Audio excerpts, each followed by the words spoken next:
여러분, 평생을 바쳐 키운 자식이 어느 날 갑자기 당신을 버리려 한다면 어떤 기분이 드실까요? 오늘 제가 들려드릴 이야기는 가난 속에서도 아들 하나만 믿고 살아온 한 아버지의 절절한 이야기입니다. 새벽 5시부터 김밥을 싸고 밤늦게까지 청소 일을 하며 오직 아들의 성공만을 위해 헌신한 한도진. 그의 아들 지우는 기대를 저버리지 않았습니다. 서울대를 졸업하고 대기업에 입사한 모범적인 아들. 아버지는 드디어 보상받는 인생이라고 믿었죠. 하지만 며느리 하은의 얼굴에서 점점 웃음이 사라져갔고 몸에는 설명할 수 없는 상처들이 늘어만 갔습니다. 그리고 어느 날 아들이 아버지에게 제안합니다. 아버지, 산에 가서 힐링하시면 어때요? 하지만 그 산길에서 도진이 들은 것은 믿을 수 없는 진실이었습니다. 아버지를 산에 버리고 재산을 다 가져가겠다. 평생을 바쳐 키운 아들의 입에서 나온 섬뜩한 고백. 그 순간 도진은 달리는 차에서 목숨을 걸고 뛰어내렸습니다. 과연 이 충격적인 배신 앞에서 한 아버지는 어떤 선택을 하게 될까요? 그리고 법정에서 마주한 아들에게 도진이 건넨 마지막 말은 무엇이었을까요? 내 손으로 키운 아들이지만 죄는 죄다. 교도소에서 보내온 수많은 편지들, 그리고 1년 후 완전히 달라진 한 통의 편지. 지금부터 들려드릴 이 가슴 아픈 이야기, 끝까지 들으시면 진정한 아버지의 사랑이 무엇인지 깊이 느끼게 되실 겁니다. 오늘의 이야기 시작합니다.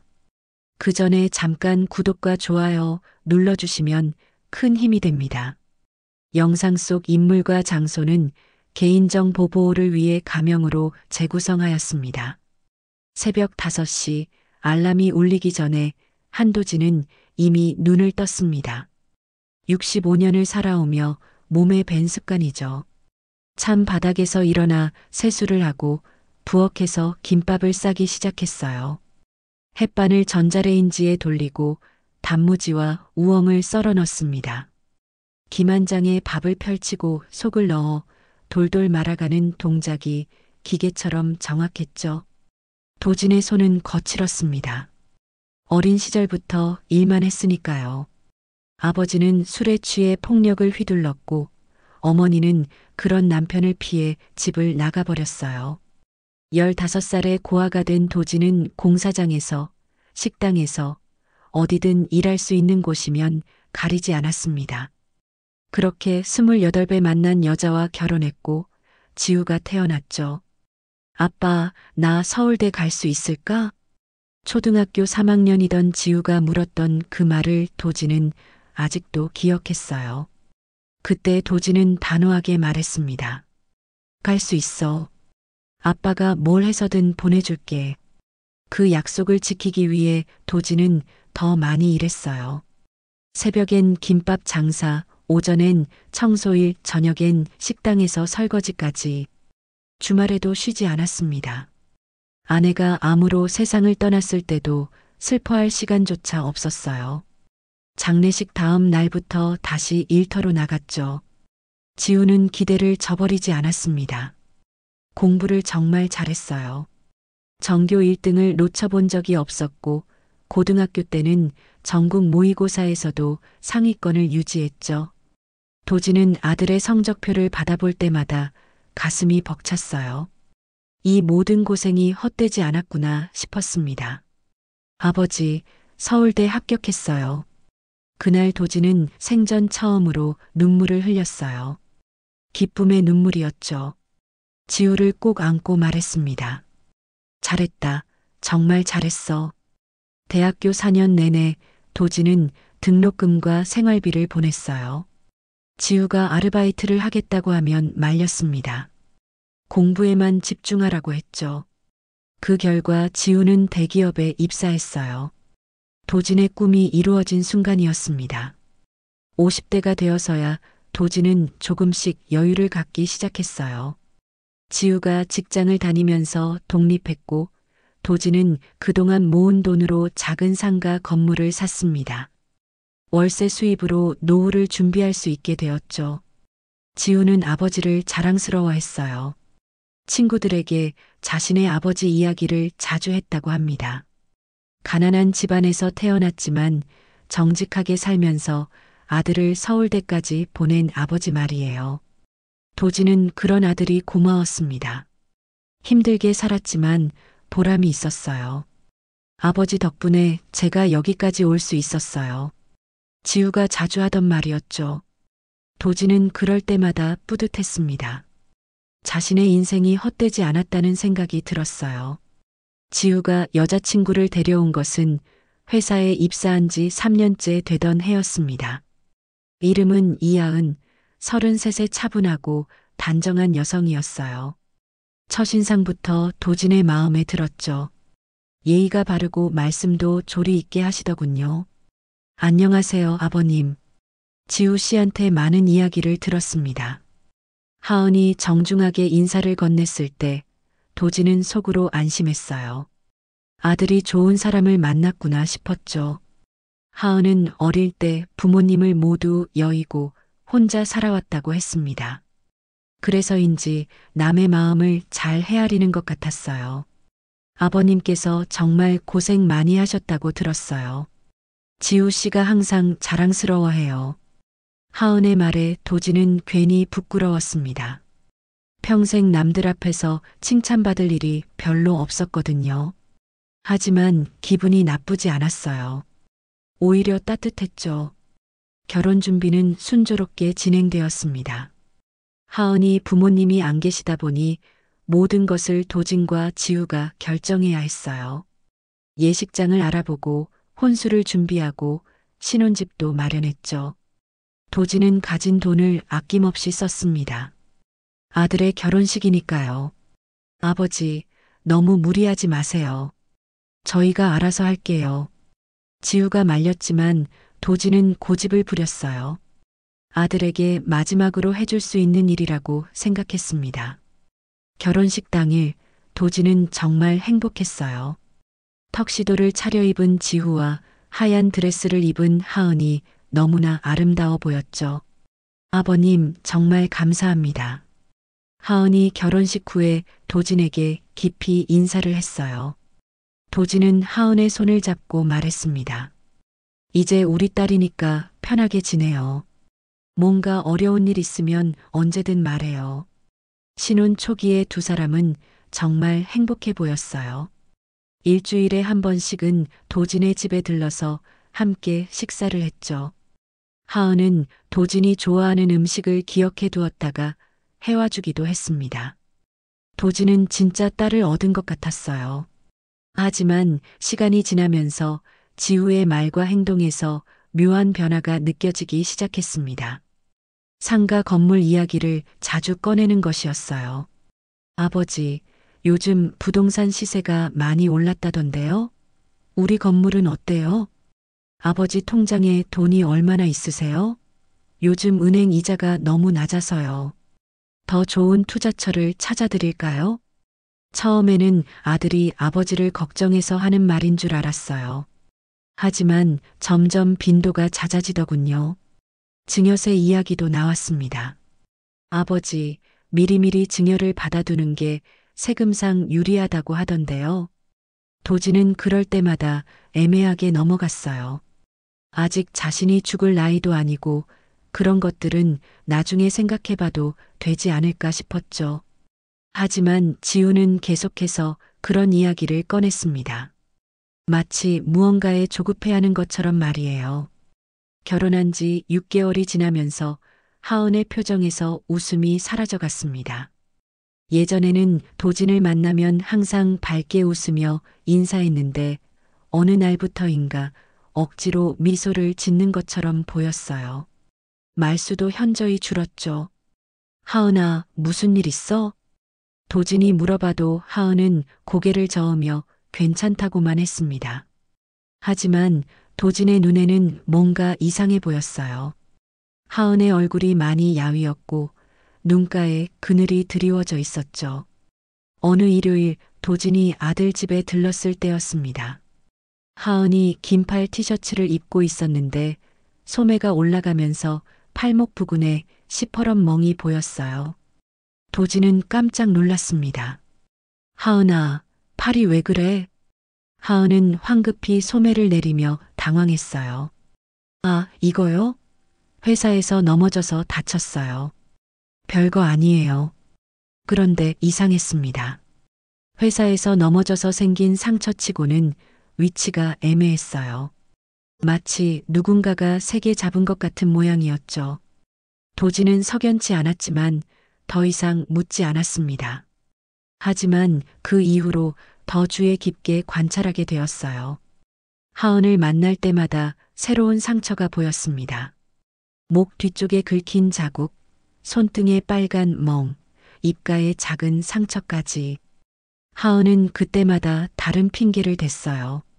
문에 부딪혔어요. 계단에서 미끄러졌어요. 고양이한테 핥힌 거예요. 도지는 점점 의심스러워졌습니다. 이렇게 자주 다칠 수가 있을까요? 더구나 하은은 원래 조심스러운 성격이었는데 말이에요. 지우에게 조심스럽게 물어봤습니다. 지우야, 하은이가 요즘 자주 다치는 것 같은데 괜찮아? 지우는 별것 아니라는 듯이 대답했어요. 아, 하은이가 원래 좀 덜렁거려요. 집에서도 자주 부딪히고 그래요. 아버지가 너무 걱정하지 마세요. 그래도 너무 자주 다치는 것 같은데. 아버지, 하은이 성격을 아시잖아요. 원래 예민하고 그런 편이에요. 괜히 넘겨짚지 마세요. 지우의 말투에서 약간의 짜증이 느껴졌어요. 도지는 더 이상 말하지 않았습니다. 혹시 자신이 과민 반응하는 건 아닐까 싶었죠. 하지만 며칠 후 하은과 단둘이 있게 된 순간이 있었어요. 지우가 잠깐 나간 사이였죠. 도지는 용기를 내서 물어봤습니다. 하은아, 정말 괜찮아? 뭔가 힘든 일 있으면 아버지한테 말해도 돼. 하은은 그때 잠깐 눈물이 글썽했어요. 하지만 금세 고개를 저으며 말했습니다. 괜찮아요, 아버님. 정말 아무것도 아니에요. 목소리가 떨리고 있었습니다. 도지는 확신했어요. 분명히 뭔가 문제가 있구나.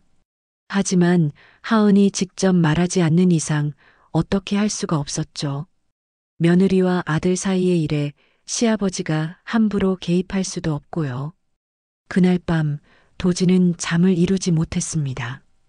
하은의 떨리는 목소리와 글썽였던 눈이 계속 머릿속에 맴돌았어요.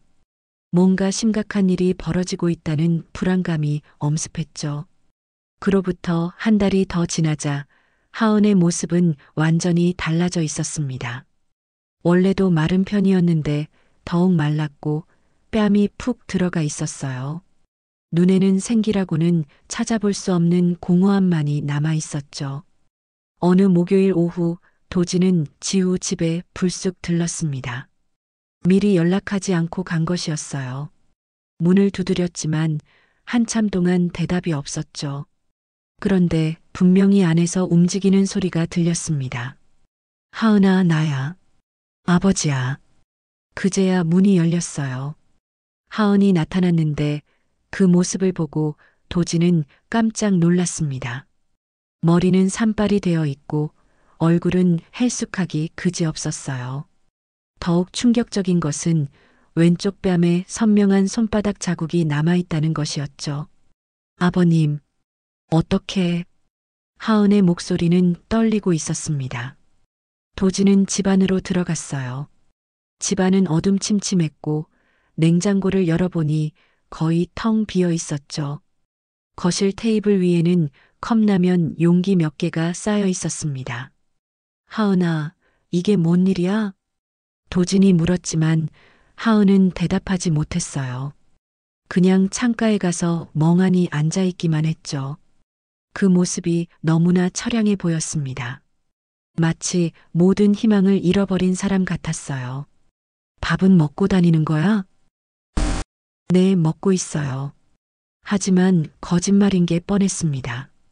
이렇게 말랐는데 제대로 먹고 있을 리가 없었죠. 도진은 냉장고에서 달걀 몇 개를 꺼내 간단한 달걀찜을 만들어 주었어요. 이것부터 먹어봐. 하은은 숟가락을 들었지만 손이 너무 떨려서 제대로 뜰 수가 없었습니다.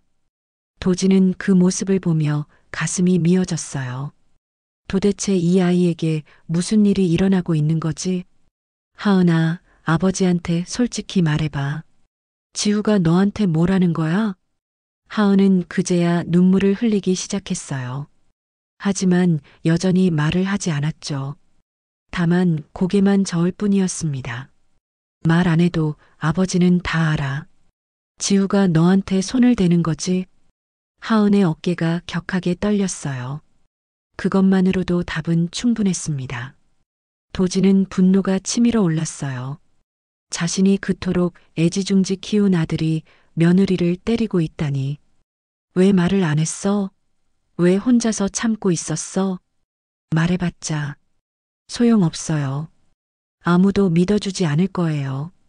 지우 씨는 밖에서는 완전히 다른 사람이거든요. 하은의 목소리는 절망에 가득 차 있었습니다. 도진은 그때 깨달았어요. 지우가 얼마나 치밀하게 이중 생활을 해왔는지를. 그럼 왜 도망가지 않았어? 갈 곳이 없어요. 그리고 지우 씨가 말했어요. 도망가면 아버님한테 해를 끼치겠다고. 도진은 온몸에 소름이 돋았어요. 자신의 아들이 이렇게까지 악랄할 줄은 몰랐습니다. 며느리를 협박의 도구로 사용하고 있었던 거예요. 그때 현관문이 열리는 소리가 들렸습니다. 지우가 돌아온 것이었죠. 하은은 공포에 질린 표정으로 도진을 바라봤어요. 아버님, 제발 아무 말하지 마세요. 지우가 거실로 들어왔습니다. 아버지와 아내가 함께 있는 모습을 보더니 어색하게 웃었어요. 아버지, 언제 오셨어요? 미리 연락 주시지. 그냥 지나가다가 들렀어.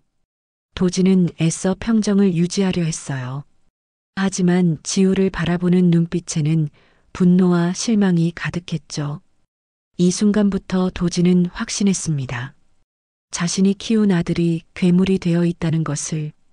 그 일이 있고 며칠 후 지우가 갑자기 도진에게 전화를 걸어왔습니다. 목소리가 평소보다 밝고 경쾌했어요. 아버지, 요즘 너무 피곤해 보이시던데 어때요? 제가 좋은 펜션 하나 알아봤거든요. 펜션? 네, 산속에 있는 조용한 곳이에요. 공기도 좋고 경치도 끝내줘요. 아버지랑 저랑 둘이서 힐링 좀 하면서 이야기도 나누고 그러면 어떨까 해서요. 도진은 조금 의외였어요. 지우가 이런 제안을 하는 것이 낯설었죠. 하지만 나쁘지 않다고 생각했습니다. 오히려 좋은 기회일 수도 있겠다 싶었어요. 하은에 대한 이야기를 진지하게 해볼 수 있을 테니까요. 그래, 좋다. 언제 갈까? 이번 주말 어때요?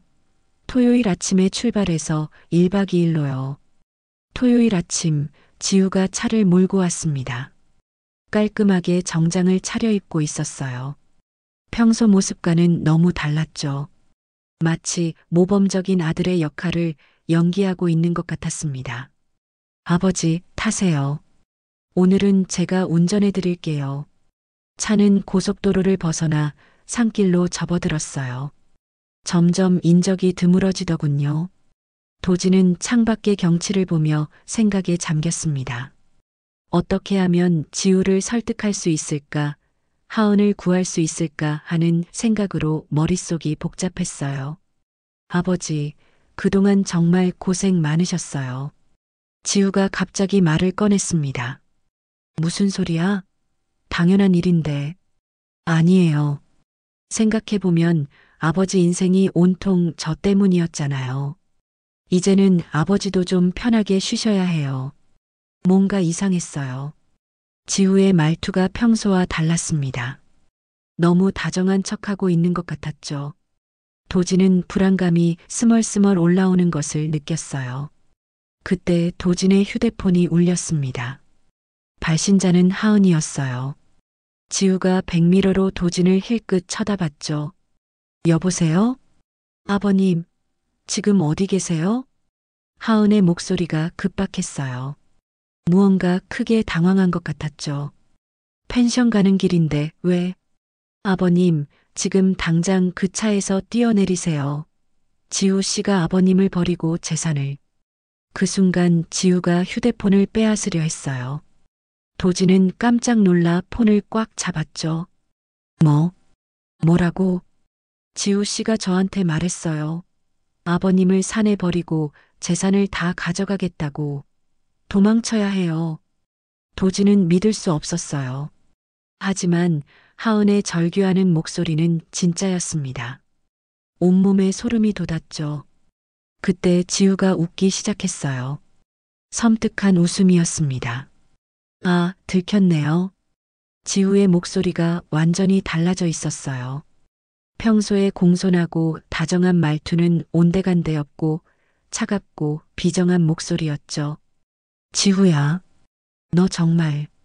아버지, 솔직히 말해서 이제 용도가 다 했어요. 어차피 몇 년 후면 다 제 거 될 건데 왜 기다려야 해요? 번거롭잖아요. 도지는 등골이 오싹했어요.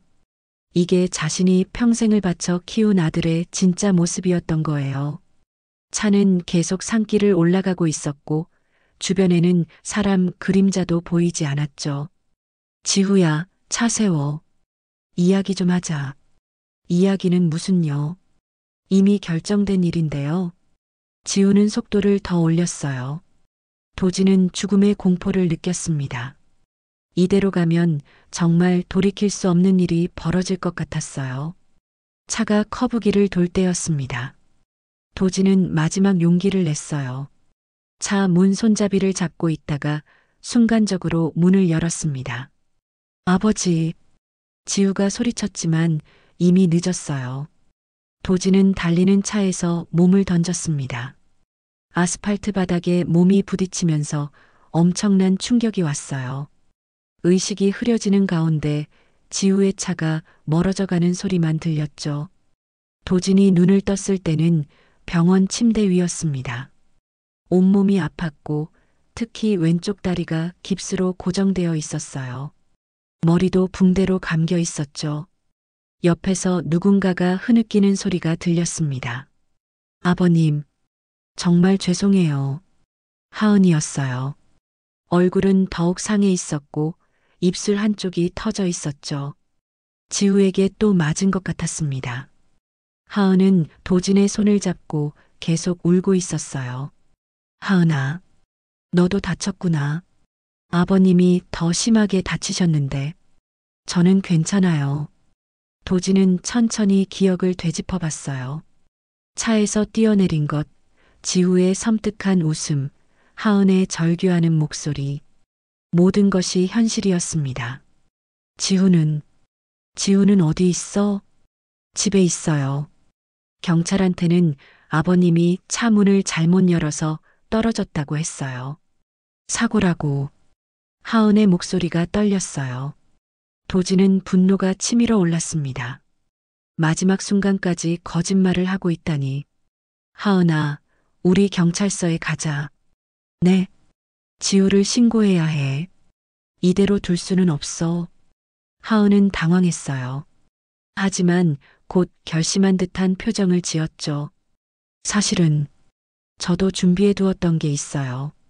하은은 가방에서 작은 녹음기와 수첩을 꺼냈습니다. 지우 씨가 저한테 폭력을 휘두를 때마다 기록해 두었어요. 그리고 아버님을 해치겠다고 협박한 것도 다 녹음해 뒀어요. 도지는 놀랐어요. 하은이 이렇게 준비성 있게 증거를 모아두었다니. 언제부터? 결혼하고 2달째부터요. 처음에는 그냥 혹시나 해서였는데 점점 심해지니까 이게 증거가 될 수도 있겠다 싶었어요. 하은은 수첩을 펼쳐 보였어요. 날짜별로 당한 폭력과 협박 내용이 자세히 기록되어 있었죠. 사진도 있었습니다.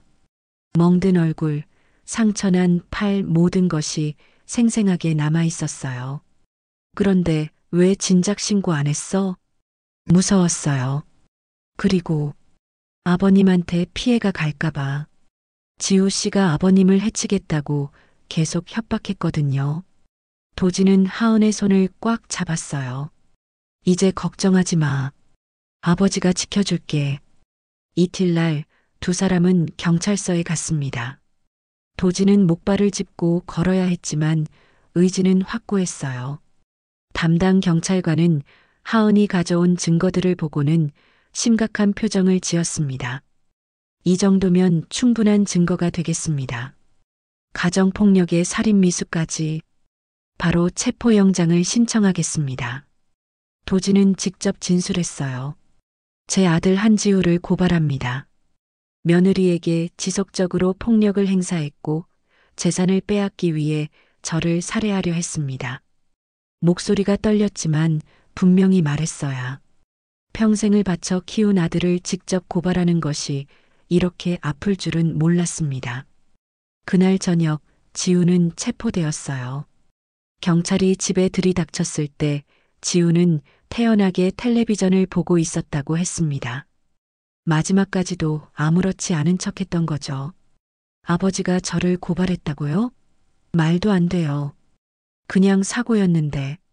지우는 끝까지 발뺌했어요. 하지만 하은의 증거 앞에서는 어쩔 수 없었죠.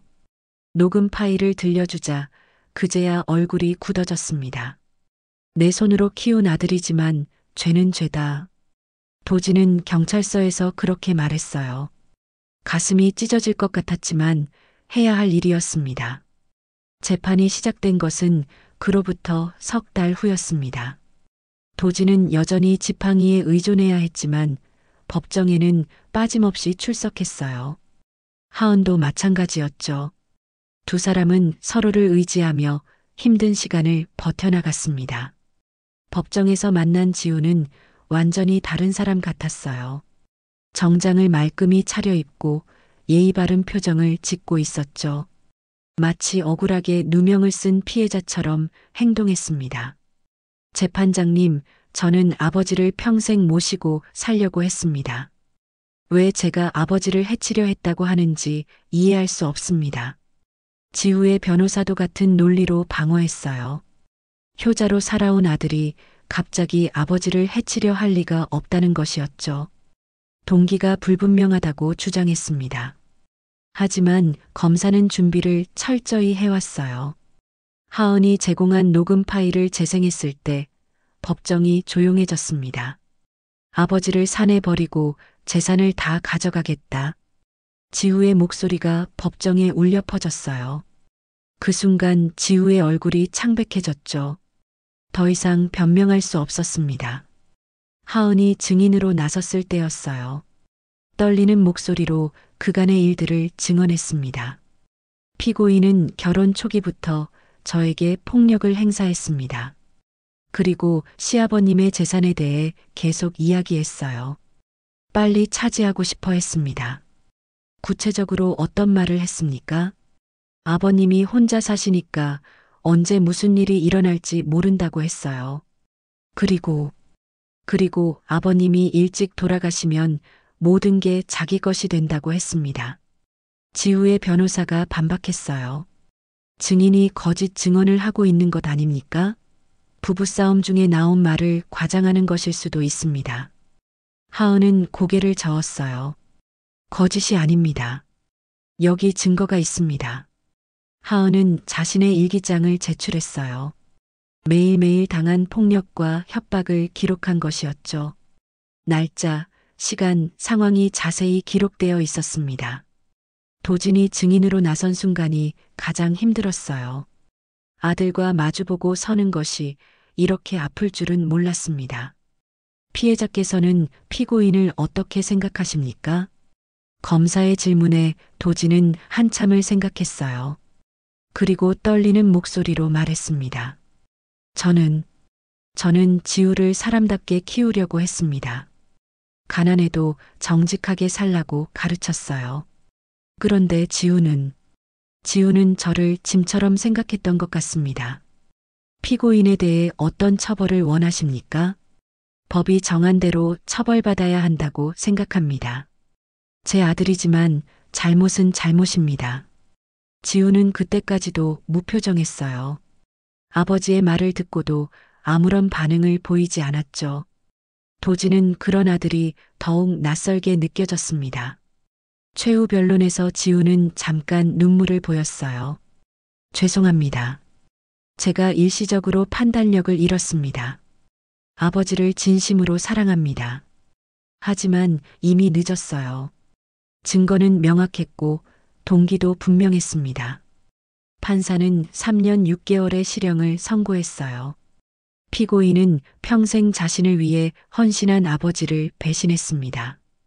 또한 아내에게 지속적인 폭력을 가했고 생명까지 위협했습니다.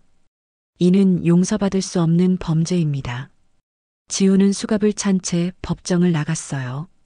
그 모습을 보는 도진의 마음은 복잡했습니다. 안도감과 동시에 깊은 상실감이 밀려왔어요. 평생의 희망이었던 아들을 잃은 것이었으니까요. 지우가 교도소에 들어간 지 한 달이 지났을 때 첫 편지가 왔습니다. 도진은 그 편지를 받아들고 한참을 망설였어요. 읽어야 할지 말아야 할지 확신이 서지 않았죠. 아버지, 저는 억울합니다. 단지 아버지를 위해서 한 일인데 왜 이렇게 된 건지 모르겠어요. 하은이가 거짓말을 한 것 같습니다. 편지의 내용은 예상했던 그대로였어요. 여전히 자신의 잘못을 인정하지 않고 있었죠. 도진은 편지를 읽고 나서 한숨을 깊게 내쉬었습니다. 아직도 정신을 못 차리고 있구나 싶었어요. 두 번째 편지도 비슷했습니다. 자신은 피해자이고 모든 사람이 자신을 오해하고 있다는 내용이었어요. 세 번째, 네 번째 편지도 마찬가지였죠. 도진은 점점 지쳐갔습니다. 하은은 그 사이 조금씩 회복되고 있었어요. 상처는 아물었고 살도 조금 쪘습니다. 웃음도 되찾았죠. 도진은 하은을 친딸처럼 돌봤어요. 함께 장을 보러 가고 같이 식사를 하면서 서로를 위로했습니다. 아버님, 편지 또 왔어요? 하은이 물었을 때 도진은 고개를 끄덕였어요. 여전히 똑같은 소리만 하고 있어. 답장은 안 하세요? 뭐라고 써야 할지 모르겠어. 저런 식으로 생각하는 한 무슨 말을 해도 소용없을 것 같아. 하은도 지우로부터 편지를 받았어요. 하지만 하은은 단 한 번도 편지를 열어보지 않았습니다. 그냥 버렸죠. 저는 더 이상 그 사람과 관련된 것은 보고 싶지 않아요. 도진은 하은의 마음을 이해했어요. 하은에게는 지우가 단순한 남편이 아니라 자신을 괴롭힌 가해자였으니까요. 여섯 번째 편지가 왔을 때 내용이 조금 달랐어요. 아버지, 요즘 교도소에서 상담을 받고 있습니다. 상담사 선생님이 제 이야기를 들어주세요. 그런데 이상해요. 제가 한 일들을 다시 생각해 보니 정말로 잘못된 것 같기도 하고 작은 변화였지만 도지는 희망을 느꼈어요. 드디어 자신을 돌아보기 시작하는 것 같았죠. 일곱 번째, 여덟 번째 편지는 더욱 달랐습니다. 변명보다는 반성하는 내용이 많아졌어요. 하지만 도지는 아직 믿지 않았습니다. 진심인지 아니면 또 다른 연기인지 확신할 수 없었거든요. 그러던 어느 날 지우가 교도소에 들어간 지 1년이 되던 날이었어요. 평소와는 완전히 다른 편지가 왔습니다. 아버지, 전 정말 잘못했습니다. 이제야 조금씩 보이기 시작했어요. 제가 얼마나 끔찍한 일을 저질렀는지, 아버지께 얼마나 큰 상처를 드렸는지, 하은 씨에게도 용서받을 수 없는 짓을 했고요. 저는 괴물이었습니다. 도지는 편지를 읽으며 눈물을 흘렸어요. 이번에는 진짜 같았습니다. 글씨체도 달랐고 문장도 달랐어요. 무엇보다 자신을 괴물이라고 표현한 것이 인상적이었죠. 평생 아버지의 사랑을 받고 자랐는데 그 사랑을 배신했습니다. 아버지가 저를 위해 희생하신 모든 것들을 생각하면 견딜 수가 없어요. 저는 용서받을 자격이 없다는 걸 알고 있습니다. 하지만 정말로 뉘우치고 있다는 것만은 믿어주세요. 도진은 그 편지를 여러 번 읽었어요. 그리고 처음으로 답장을 썼습니다. 지후야, 내가 진심으로 뉘우치고 있다는 걸 알겠다. 하지만 용서는 쉽지 않아. 시간이 필요해. 나는 내가 진정으로 변할 때까지 기다릴 것이다. 그게 아버지로서 내가 할 수 있는 마지막 일이니까. 하은은 도진이 답장을 보내는 것을 보고 놀랐어요. 아버님, 정말 괜찮으세요? 괜찮지는 않아. 하지만 저 아이가 정말로 변하고 있는 것 같아. 아버지로서 마지막까지 지켜봐야 할 것 같아. 저는 아직 용서할 수 없어요. 그래도 돼. 너는 내가 할 수 있는 만큼만 하면 돼. 도진은 창밖을 바라보며 생각했어요. 지우가 출소하는 날까지 아직 2년이 더 남아 있었습니다. 그 시간 동안 지우가 진정으로 변할 수 있을까요? 아니면 또 다른 연기일까요? 확실한 것은 도진이 끝까지 기다리겠다는 것이었어요. 그것이 아버지로서 할 수 있는 마지막 책임이라고 생각했습니다. 아들을 포기하지 않는 것, 그것이 진짜 사랑이라고 믿었거든요. 하은은 새로운 삶을 시작했어요. 작은 카페에서 일하며 조금씩 웃음을 되찾아가고 있었죠. 도진도 평온한 일상을 되찾았습니다. 상처는 아직 아물지 않았지만 희망은 있었어요. 언젠가는 모든 것이 제자리를 찾아갈 거라는 희망 말이에요. 오늘도 귀한 시간 내어 끝까지 시청해주신 구독자 여러분 진심으로 감사드립니다. 오늘의 이야기가 마음을 울렸다면 구독과 좋아요, 댓글 부탁드립니다.